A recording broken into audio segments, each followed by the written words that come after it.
Idrissa Trobutigi den Trobutigi de bɛ ka kuma ye ni waati ma dɔgɔ Idrissa ye Trɔbu min n'a bɛ Trɔbu so naaninan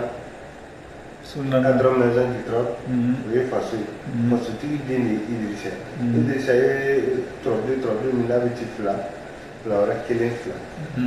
ale ye kulu 7 Trɔbu naani bɛ yen min fanga ka bon ni Trɔbu bɛɛ o Trɔbu naani Idrissa fasotigi b'a la. O Trɔbu naani fana bɛ k'a daminɛ nin na ka taa faso la k'a daminɛ nin na ka taa fɔ Ayuba fɛ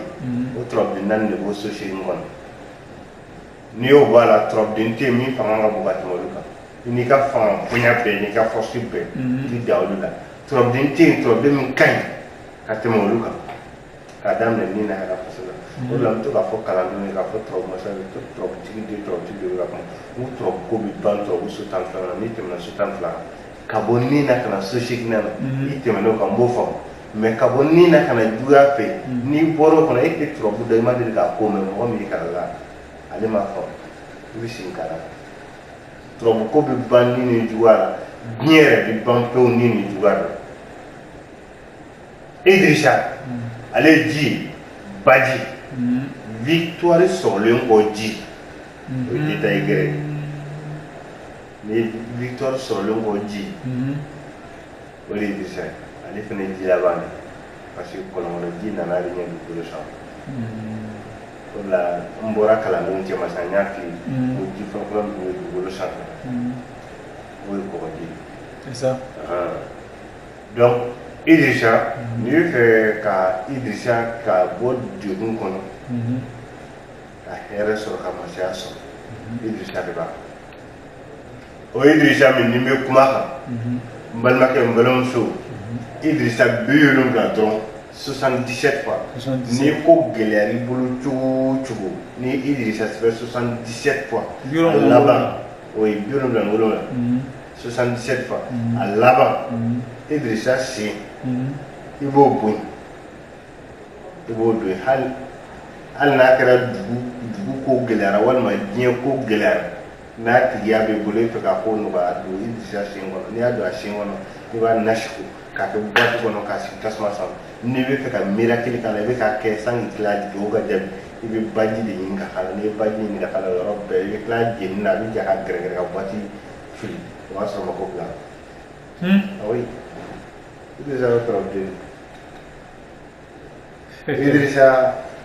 ale kɔnɔbara o de su ye 4 o 4 min bɛ bɔ n'ale ka so ka so ye 4 ye Trɔbu original de Trɔbu dafalen mais n'i bɛ kalanso la i t'olu dɔn n'i bɛ fɛ ka se Trɔbu suya kɛ yɔrɔ ma balolen ani su i baara kɛ n'olu Idrissa n'i bɛ fɛ ka se sɔrɔ a fɔ o b'a hésiter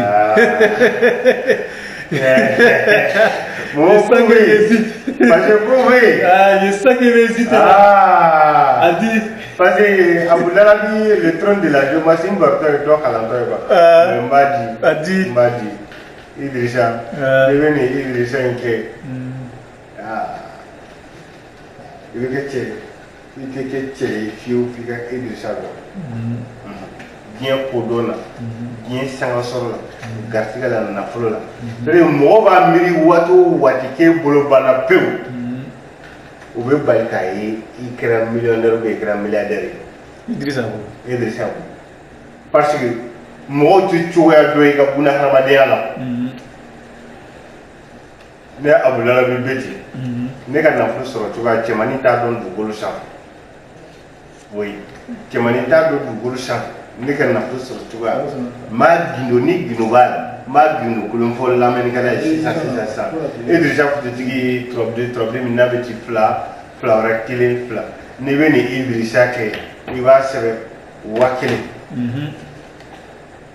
1000 500 ani 36 1000 536 n'i bɛ nin Idrissa kɛ i b'a nasi kilan 2 ye nasi kilan 1 yiri dɔ de bɛ an b'a fɔ ko bɔgɔko ani foloko falaka i b'o fila ɲini k'u saba k'u naani k'u wolonwula k'u don daga kɔnɔ ka Idrissa 1500 nasi kilan kelen k'a kan nasi tɔ kilan kelen i bɛ kasatigɛlan k'a kan k'o mun 77 jours tile 77 n'o dafara a fɔ masaba ye k'a di a fara ko a ka lahara jɔ da a bɛ min kelen i t'o dɔn dugukolo sanfɛ yan a b'i ta di ma a pilaki gengenen don lawurusi la a bɛ taa de ma kɔ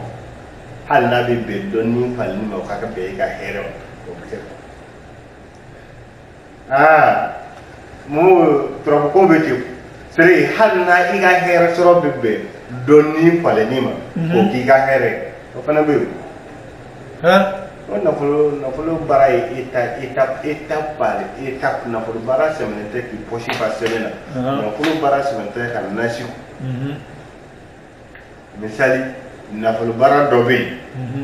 nafolo de bɛ nafolo ɲini nafolo de bɛ nafolo ɲini